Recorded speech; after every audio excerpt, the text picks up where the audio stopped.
laiguana.tv. 10 años de verdad.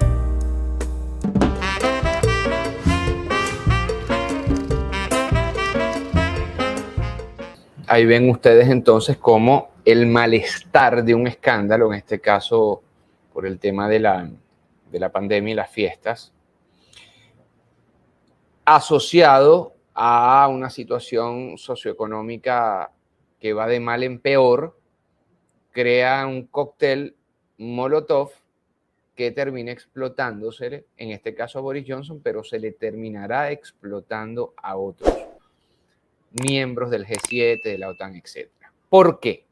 ¿Por qué? Y aquí entramos en una parte importante del programa. Porque la pandemia, pero sobre todo la pospandemia, traía debilitado a muchos gobiernos. El de Boris Johnson lo acabamos de ver, pero también, por ejemplo, el de Emmanuel Macron en Francia.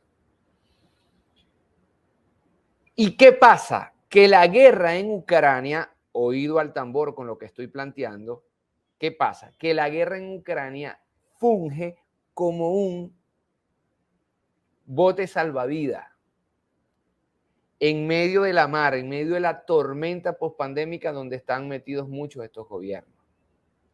Pero ¿qué pasa? Que lo mismo que fungió como salvación la guerra en Ucrania, ahora, meses después, se les está devolviendo y se les está explotando en la cara.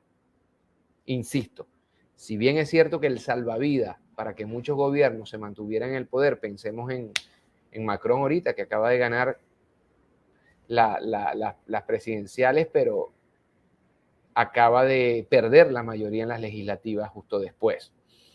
Porque la pandemia en un primer momento, insisto, fue un salvavidas que ahora se les está convirtiendo más bien en un gran problemón porque este salvavidas se está desinflando y ellos siguen jugando a la Guerra Fría. Ahondemos, por favor, en esto, porque desde el punto de vista de la geoestrategia, desde el punto de vista internacional, la misión que al menos prometió Boris Johnson era el de hacer reflotar al Reino Unido como potencia, pero al parecer se equivocó de rumbo porque terminó siendo un apéndice de las decisiones geoestratégicas de los Estados Unidos que se toman en relación a los intereses de los Estados Unidos, de más nadie. Muchos analistas creyeron que Boris Johnson no sobreviviría al Partygate, potenciado por su cuestionable manejo de la pandemia, especialmente durante su primer año de gestión, pero cuando todo parecía perdido, llega el inicio de la guerra en Ucrania y le dio nuevos aires a su figura. Este señor aprovechó la coyuntura para hacer de sus apariciones públicas una tribuna para posicionarse como un líder fuerte y confiable en tiempos de guerra. Eso fue pan para hoy y hambre para mañana. Rápidamente asumió una posición ultra beligerante dentro de la OTAN, empezó a pescueciar, a llamar la atención.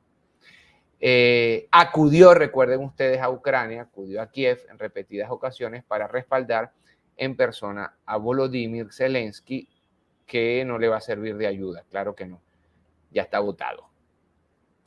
En las sucesivas cumbres y reuniones de la Alianza Atlántica, G7 y otras instancias multilaterales del norte global, el mandatario promovió, recuerden ustedes, de forma altisonante, anunció medidas coercitivas unilaterales contra Rusia y respaldó irrestrictamente la guerra en Ucrania con fondos y con armas. Igualito lo votaron.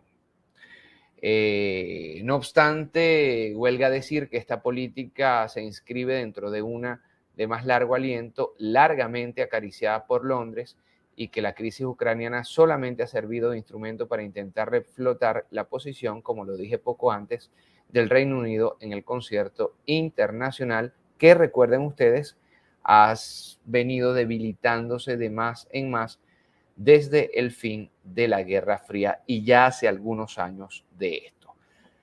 Así, aunque en 2021 el conflicto entre la OTAN y Rusia no estaba sobre el tapete del gobierno británico, anunció una ampliación de su arsenal nuclear para protegerse de naciones que ya eran consideradas una amenaza para sus intereses globales, países como Rusia, Irán y Corea del Norte, para ser más precisos.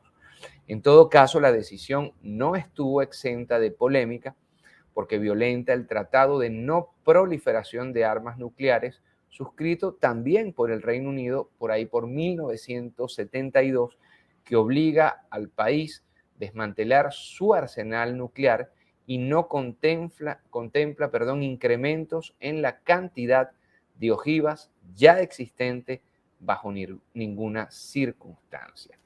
Reino Unido entonces vuelve a lo nuclear de la mano, entre otros, de Boris Johnson. Veamos por favor esto. Adelante.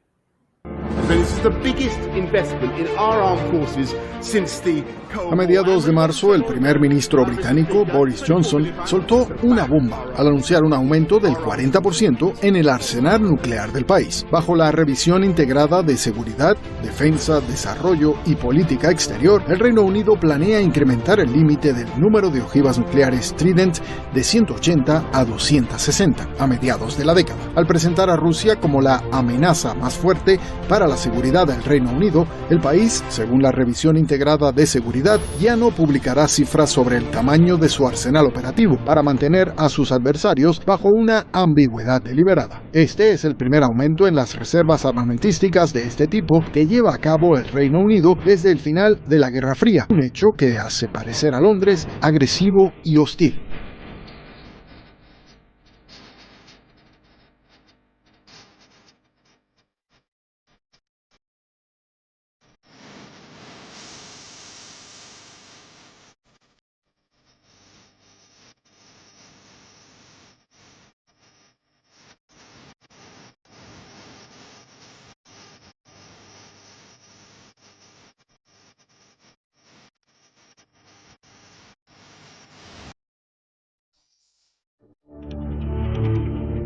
El mayor impacto que causó la revisión integrada de seguridad fue que el Reino Unido aumentaría su arsenal de ojivas nucleares no solo para disuadir a sus amenazas tradicionales, sino también para contrarrestar ataques biológicos, químicos y quizás cibernéticos.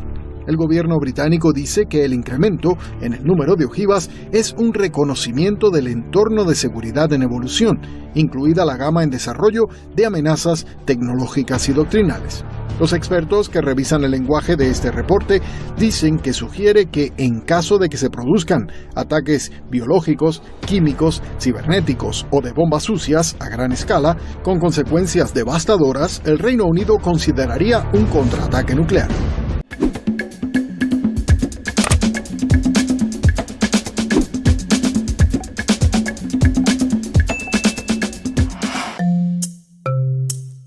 Laiguana.tv, la verdad hecha tendencia.